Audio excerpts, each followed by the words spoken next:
Welcome back to the Busted Knuckle Garage, where today we're going to reinstall some brake discs and calipers on the rear of the NA MX5. I've quickly wire wheeled the hub to get as much of the rust and build up of grime off the hub. I've also quickly gone over the caliper. Alright, so it's been a while since we've worked on the NA. Been waiting on a couple of parts to come. So in this one, I've ordered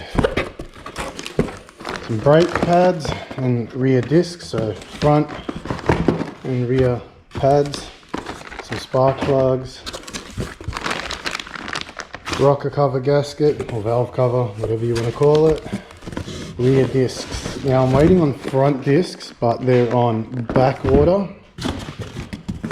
So for now, I will fit these on the NA. I'll put the ones that were on the car that I've taken off back on the front just for now, so I can put the car together and move it around. And then in this one here, we have an upgraded rain rail for the soft top. So the original one was plastic, and being as it was 27 years old, cracked and really brittle. This one's a soft rubber material, so it will not crack. It has come with all the hardware, which is floating around in here. Did come with some instructions.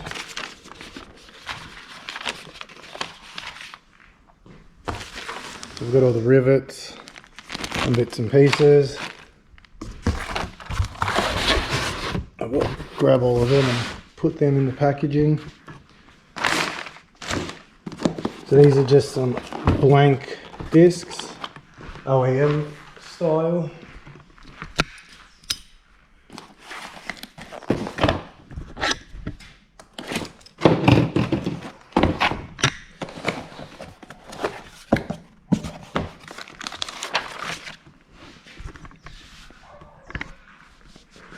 And some Vendex brake pads.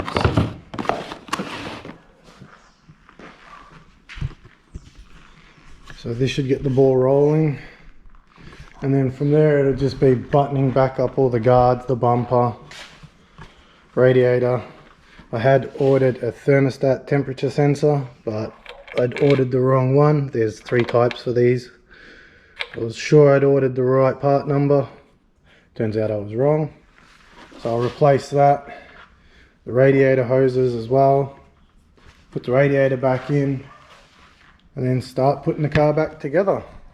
Get it sent off, quick blow over, and then hopefully by mid-spring, start of summer, she'll be ready for sale. So we're going to start by enlighten the situation a little bit. So behind the caliper there is the 2 bolts here and here. So what we're going to do is we're going to undo this one here, this nut. I can undo it by hand. I've already cracked it loose.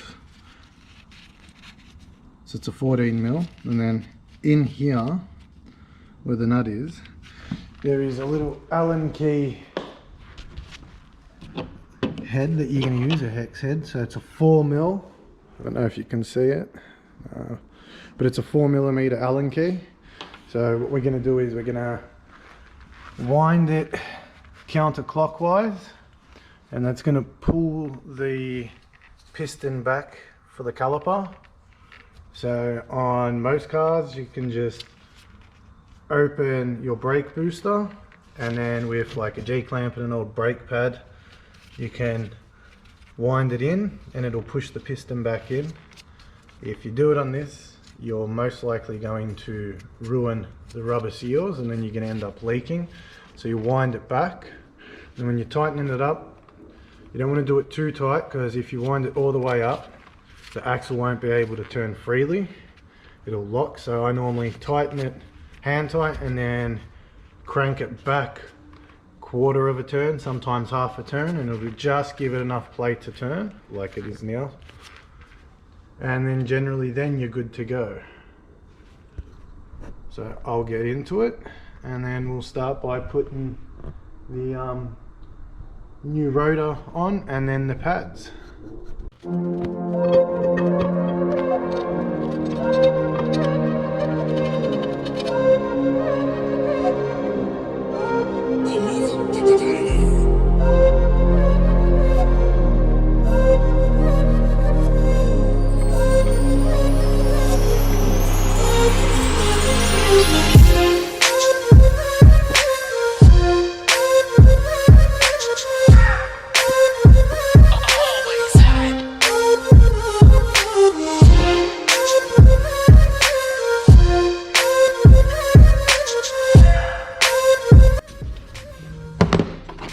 Right, so now it's all bolted up except for the 4mm Allen bolt.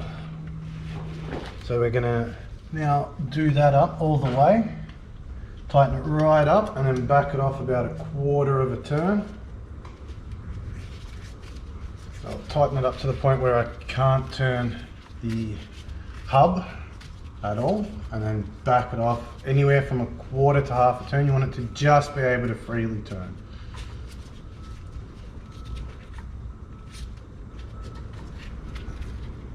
Alright, that's all the way up.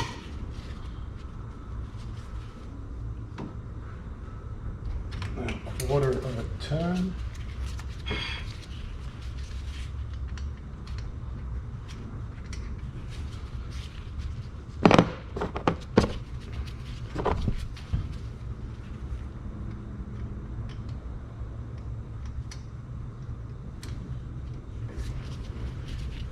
And then the final step, a 14mm nut.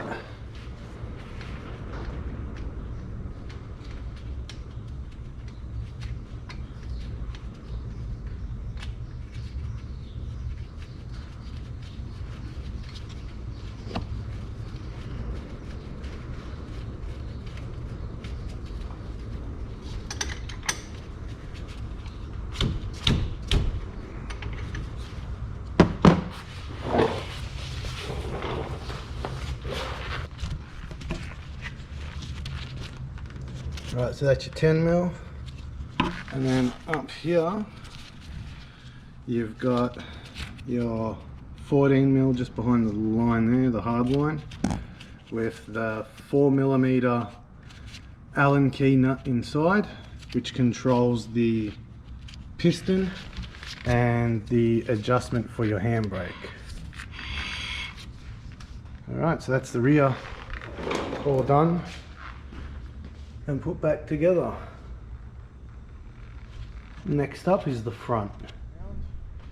I've started Y-wheeling the brake caliper mounts as they were all full of rust, brake dust and grime. I'll clean them both up, clean up the front, the rear, and then reinstall it all, and then we'll move it out, bring it back in, and then we can focus on pulling out the bog here and then popping the dint back out. I might even give the door a quick once over while I'm at it, and then from there it will most likely go and get a quick once over from my mate, give it a closed door respray, and the hardtop has started to fade back to how it was. Pretty sure it was too far gone, and it needs to be repainted anyway, as there's cracks in the paint showing the fiberglass. Slowly we're getting there. Alright, I'll cut back to it.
It's all put back together. Calipers installed, pads installed. I gave it just a quick little Y wheel on the outside of the caliper. So now all the brakes are done. So in the next episode, I'll be putting the wheels on, lowering the car back down, reinstalling the radiator, alternator belt, and then just running all the little bits and pieces, crossover pipe for the intake, and then we'll be driving it out, and then driving it in nose first, so the passenger side's here, so I've got more room to play on, and then we'll start on removing the body filler and pulling out the dint. Anyway guys, that's it for today. Thanks for hanging around. Like it if you liked it, dislike if you didn't. Comment, share and subscribe, and I'll catch you in the next episode.